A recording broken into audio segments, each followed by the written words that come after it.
Sorry, Gina. Kung dinadaan ko sa galit ang nararamdaman ko. Pero ang totoo, nakukonsensya rin ako. Kaya kailangan kita dito, eh. Dahil pakiramdam ko nagiging mahina ako. Kailangan kita. Kailangan ko na makakapitan.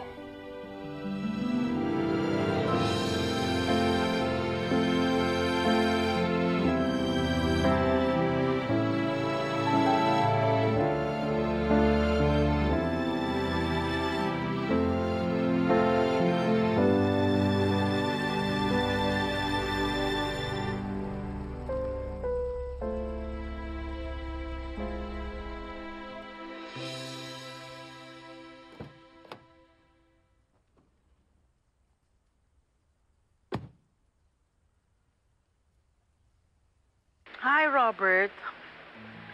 You know, I just flew in from Venice a few days ago. And guess what?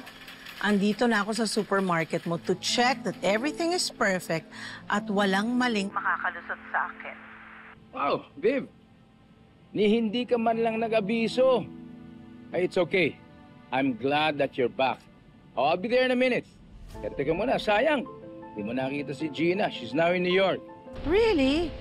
Oh, that's too bad. I was looking forward pa naman na, you know, magkakatulungan kami na ayusin yung mga import ng products ko. O, so sino mag-aayos ngayon ng mga duties at saka yung mga clearances ng mga produkto? Don't worry, Viv. Si Betsy will take care of that. Betsy? Betsy who? My wife. She's my wife. Your wife? Oh, I'm sorry. Meron ka na palang new wife. Magpapahanda ako ng welcome dinner for you. Para we can catch up, alright?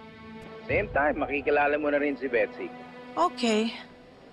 We'll catch up then. But alam mo naman ako, Robert, di ba? Business is always a priority, so I'll try my best to squeeze it into my schedule. Okay? I'll see you. Okay, I'll see you soon. Bye.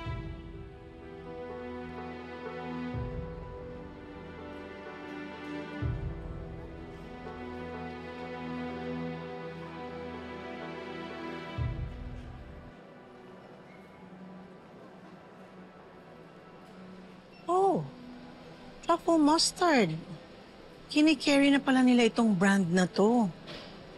Oh, interesting. Anong tinitingnan mo? Kanina ko pinapansin yung sosyal na babaeng yan eh. Kanina pa siya nag-o-observe ah. Saka iniisa-isa niya yung mga items doon sa imported goods section. Sige na, gawin mo na yung inuutos ko. Ka nang bahala sa babaeng to. Duda ako sa kinikilos niya eh. Sige na!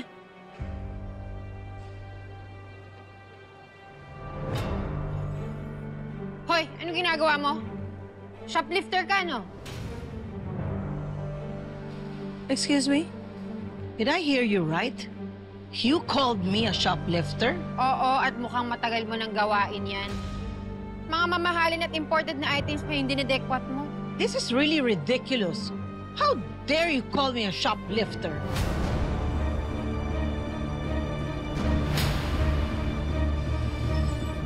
Akala mo madadaan mo ko sa pa-English mo at peking pa-sosyal mo? Mukhang mamahalin nga yung damit mo, pero sigurado ako, Class A lang yan. Kunwari, mayaman para hindi halatang magnanakaw.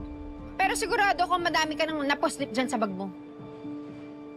This is terrible. You want to check my bag? By all means, call the guards. Provided you do the search in the right process. Tapang mo ah. Patingin nga ako ng bag mo. Wait a minute. Where's your manager? I'll have to report you to the manager because of your very inappropriate behavior.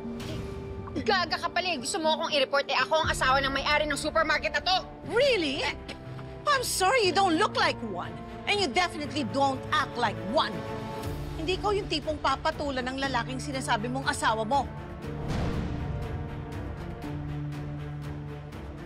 But anyway, you wanna check my bag? Let me help you. Hindi na. Plastikada ka. Kaya ko na to. Guard! Guard, huliin niyo to!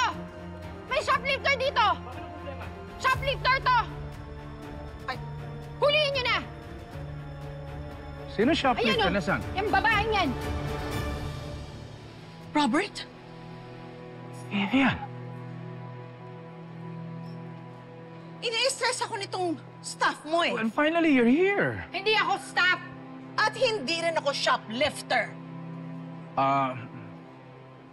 I'm sorry, there's a misunderstanding. I'm sorry if they misunderstood you for a shoplifter. I'm sorry, but my wife accidentally... She is your wife? Yes. Siya si Betsy? Yes, Vivian. Meet my wife, Betsy. Love, siya si Vivian yung sinasabi ko sa'yo. Naku. Naku, kayo po pala si Vivian. Sorry. Sorry, sana kasi nagpakilala ka agad. At sorry, na-judge kita. Tao lang, di ba? At na-judge mo rin naman ako ng slight. Really? Paano? Ayaw niya kasing maniwala na mag-asawa tayo. Sabi niya, hindi daw ako yung tipong babae na magugustuhan mo. Well, I'm sorry about that. Alam mo naman ako, Robert. I'm very, very outspoken.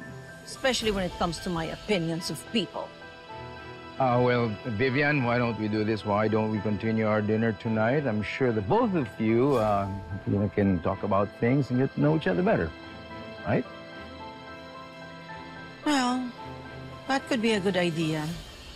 Para naman mas makilala ko pa yung asawa mo. Well,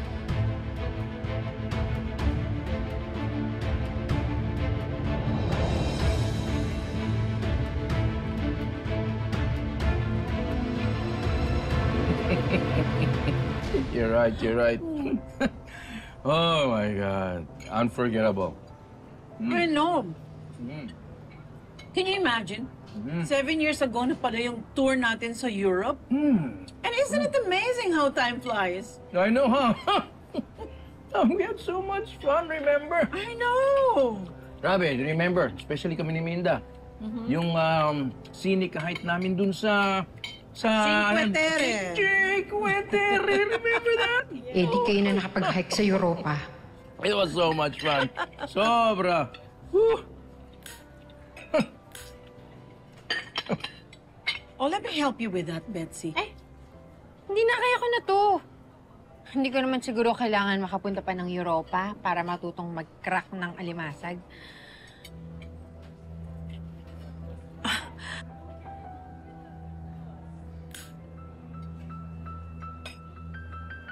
Betsy, I think you should be open to learn. You know, your husband here, Robert, is one of the most intelligent men I've ever met. Siguro naman dapat kahit papaano pantayan mo yon, di ba? Like, explore. So you can at least sharpen your mind. So, ang sinasabi mo, mapuro lang utak ko?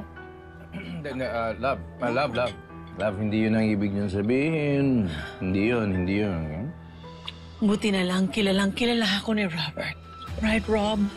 Of course. Close kayo, no? Matagal na kayong magkakilala? Oo, matagal na.